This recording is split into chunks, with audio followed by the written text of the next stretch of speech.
Assalamualaikum warahmatullahi wabarakatuh. Terima kasih kepada dosen pengampu yaitu Ibu Dwi Novitasari, SKEP NS MSc. Di sini saya akan mempresentasikan tugas PPT saya yang berjudul Manajemen Nyeri pada Kasus Nyeri Dada Akut Kajian Klinis pada Pasien dengan Faktor Risiko Kardiovaskuler yang disusun oleh saya sendiri yaitu Septia Bobel dengan NIM 22010606263. Yang pertama, latar belakang. Nyeri dada akut merupakan keluhan yang sering dijumpai dalam praktik klinis dan menjadi salah satu penyebab utama pasien mencari pertolongan medis di instalasi gawat darurat yaitu IGD. Nyeri dada akut dapat disebabkan oleh berbagai kondisi mulai dari masalah muskuloskeletal ringan hingga kondisi yang mengancam jiwa seperti sindrom koroner akut atau SKA. SKA yang meliputi angina tidak stabil infark miokard dengan elevasi segmen ST, yaitu STEMI, dan infark miokard tanpa elevasi segmen ST, NSTEMI, adalah spektrum kondisi yang disebabkan oleh penurunan aliran darah ke miokardium, otot jantung. SKA merupakan penyebab utama morbiditas dan mortalitas di seluruh dunia. Selanjutnya, pendahuluan. Nyeri dada akut merupakan keluhan yang sering dijumpai dalam praktik klinis dan menjadi salah satu penyebab utama pasien mencari pertolongan medis di instalasi gawat darurat, yaitu IGD. Salah satu penyebab nyeri dada akut yang paling serius adalah sindrom koroner akut, yaitu SKA, yang meliputi angina tidak stabil infark miokard dengan elevasi segmen ST, yaitu STEMI, dan infark miokard tanpa elevasi segmen ST NSTEMI. Rumusan masalah. Berdasarkan latar belakang yang telah diuraikan, rumusan masalah dalam studi kasus ini adalah bagaimana manajemen nyeri dilakukan pada pasien dengan nyeri dada akut yang disebabkan oleh sindrom koroner akut SKA dengan faktor risiko kardiovaskular, hipertensi, dan diabetes mellitus. Faktor-faktor apa saja yang mempengaruhi keberhasilan manajemen nyeri pada pasien dengan nyeri dada akut akibat SKA dan faktor risiko kardiovaskular? Bagaimana efektivitas penggunaan skala nyeri FAST atau NRS dalam memantau dan mengevaluasi respons pasien terhadap intervensi manajemen nyeri yang diberikan? Apa saja komplikasi yang mungkin timbul akibat nyeri dada akut dan penata laksanaannya pada pasien dengan SKA dan faktor risiko kardiovaskular? Selanjutnya, Metode manajemen nyeri pada kasus pasien ini bersifat komprehensif dan multimodal, meliputi pendekatan farmakologis dan non-farmakologis, serta mempertimbangkan faktor psikologis pasien. Berikut adalah rinciannya. 1. Penilaian nyeri. Skala nyeri. Penggunaan skala nyeri yang terstandarisasi seperti Visual Analog Scale atau VAS atau Numerical Rating Scale secara berkala untuk mengukur intensitas nyeri pasien. Karakteristik nyeri, pengkajian karakteristik nyeri, lokasi, durasi, kualitas, faktor yang memperberat atau memperingankan, untuk membantu mengidentifikasi penyebab nyeri dan memilih intervensi yang tepat. Kedua, intervensi farmakologis, yaitu analgesik opioid, morfin, diberikan secara intravena dengan titrasi dosis untuk mencapai efek analgesik yang optimal sambil meminimalkan efek samping seperti depresi pernapasan dan hipotensi. Pemantauan ketat tanda-tanda vital sangat penting. Fentanil alternatif untuk morfin, terutama jika ada kontraindikasi atau intoleransi terhadap morfin. Nitrat diberikan secara sublingual atau intravena untuk melebarkan pembuluh darah koroner, meningkatkan aliran darah miokardium, dan mengurangi nyeri dada. Aspirin diberikan dosis awal 300 mg di kunyah untuk menghambat agregasi trombosit dan mencegah pembentukan trombus. Beta bloker diberikan untuk menurunkan denyut jantung dan tekanan darah, mengurangi kebutuhan oksigen miokardium, dan mencegah aritmia. Intervensi non-farmakologis. Oksigenasi. Pemberian oksigenasi melalui nasal kanul atau masker untuk mempertahankan saturasi oksigen 90%. Posisi yang nyaman. Memposisikan pasien dalam posisi semifaular untuk mengurangi beban bekerja jantung dan meningkatkan ventilasi. Teknik relaksasi. Mengajarkan pasien teknik pernafasan dalam dan distraksi untuk mengurangi kecemasan dan ketegangan otot. Lingkungan yang tenang. Menciptakan lingkungan yang tenang dan nyaman untuk mengurangi stres dan meningkatkan relaksasi. Selanjutnya pembahasan. Pembahasan ini akan menganalisis kasus Tuan X usia 55 tahun dengan nyeri dada akut, riwayat hipertensi dan diabetes, yang didiagnosis dengan infark miokard akut, misalnya STEMI anterior. Pembahasan akan mencakup efektivitas manajemen nyeri yang diberikan, faktor-faktor yang mempengaruhi keberhasilan manajemen nyeri, perbandingan dengan pedoman yang ada, dan pembelajaran dari kasus ini. Selanjutnya analisis. Analisis manajemen nyeri pada kasus Tuan X usia 55 tahun dengan STEMI, hipertensi dan diabetes mellitus. Ketepatan diagnosis dan penata awal. Diagnosis STEMI berdasarkan anamnesis, nyeri dada hebat, menjalar ke lengan kiri. Pemeriksaan fisik, tekanan darah 150/90 mmHg HR 110 kali per menit.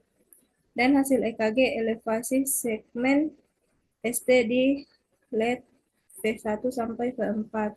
Diagnosis STEMI pada Tuan X sudah tepat. Diagnosis yang cepat dan akurat ini sangat penting untuk menentukan penata laksanaan selanjutnya. Penata laksanaan awal yang diberikan oksigen, aspirin, nitrogliserin. Sudah sesuai dengan pedoman tata laksana SKA. Pemberian oksigen bertujuan untuk meningkatkan saturasi oksigen dan mengurangi iskemia miokardium. Aspirin berfungsi sebagai antiplatelet untuk mencegah pembentukan trombus. Nitrogliserin bertujuan untuk melebarkan pembuluh darah koroner dan mengurangi nyeri dada. Selanjutnya manajemen nyeri farmakologis. Opioid,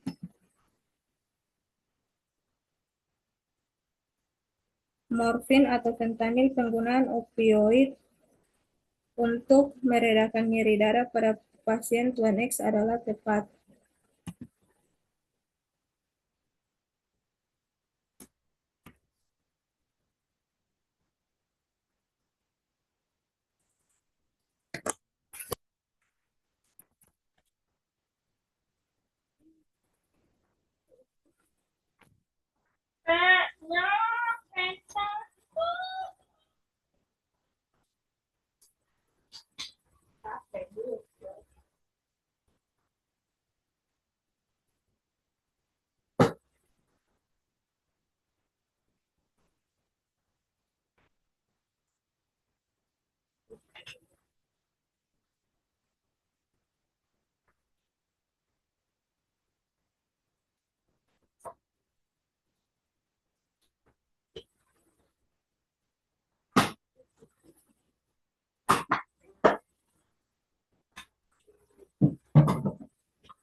Opioid bekerja dengan mengikat reseptor opioid di sistem saraf pusat mengurangi persepsi nyeri. Namun perlu diperhatikan efek samping opioid seperti depresi pernapasan, hipotensi mual dan muntah. Pemantauan ketat. Tanda-tanda vital pemberian antiemetik jika diperlukan sangat penting. Nitrat, nitrogliserin efektif dalam mengurangi nyeri dada dengan melebarkan pembuluh darah koroner dan meningkatkan aliran darah ke miokardium. Namun, namun perlu diperhatikan efek samping hipotensi, terutama pada pasien dengan hipovolemia atau stenosis aorta.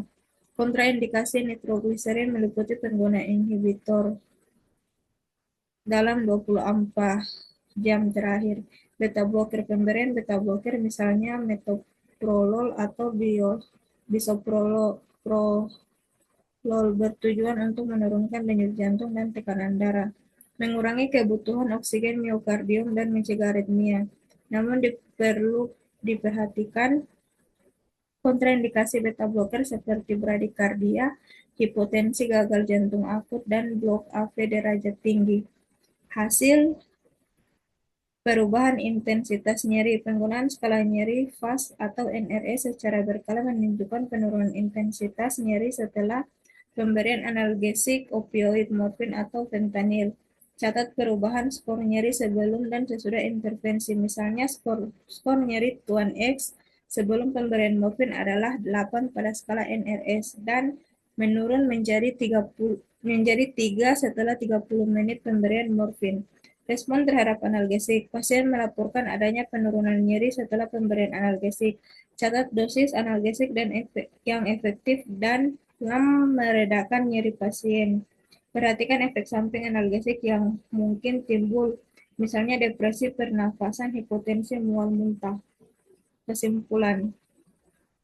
Manajemen nyeri komprehensif yang meliputi pendekatan farmakologis, yaitu opioid, nitrat, aspirin, beta blocker, dan non-farmakologis, oksigenasi, posisi yang nyaman, teknik relaksasi. Efektif dalam meredakan nyeri dada akut pada pasien dengan STEMI, hipertensi, dan diabetes mellitus.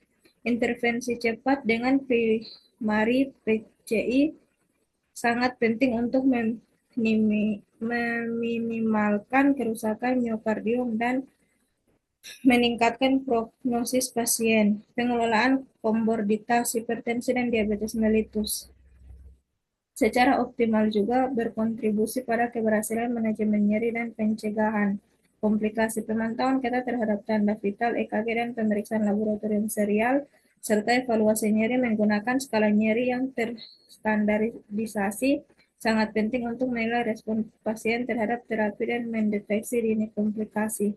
Edukasi pasien dan keluarga mengenai pengobatan, modifikasi gaya hidup, dan tanda-tanda yang perlu diwaspadai merupakan bagian integral dari discharge planning untuk meningkatkan kepatuhan dan mencegah kekambuhan. Sekian presentasi dari saya. Apabila ada salah kata, saya mohon maaf. Assalamualaikum warahmatullahi wabarakatuh.